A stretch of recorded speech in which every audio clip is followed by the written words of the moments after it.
Umsebenzi la uthathako nalabukene nawo Ramovich awukehluki neMason Venyatsi. Kule minyaka lesihlanu leyengcile lo nozinti waphambilini bekalisekela lemceceshi ku Serbian Superliga. Loke utsethe tintsambo tekuhola iTS Galaxy letinvo tibonakala tingayihambeli kahle hle kule sizini.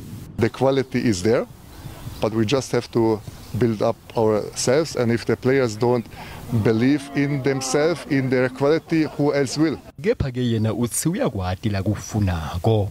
The ball possession to keep it's really important for me.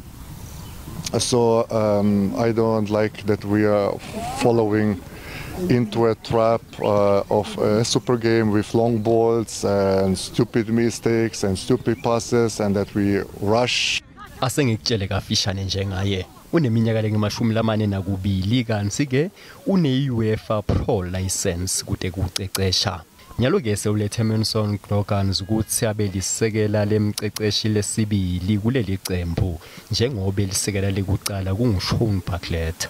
Sihlalo weTS Galaxy Tim Sukazi kanjalo nebadlali beTS Galaxy balenzelela okungcono ke nakuyiwa empili. The target is as simple as finishing better than we did last season. So we finish in the 9th position. You know, in life, and more especially in sports and football, you have to benchmark yourself against your last performance. It is as simple as that. You cannot now say because we are now, after so many games, sitting at the bottom of the log, and therefore we should achieve less than that. No chance. Uma kuphela likhefu leFIFA lemidlalo yemave ngemave, iTS Galaxy tawufonana eTulu namaZulu. Mina ke ngingumduduzi Ndlovu leti tindzaba te-SABC eJozi.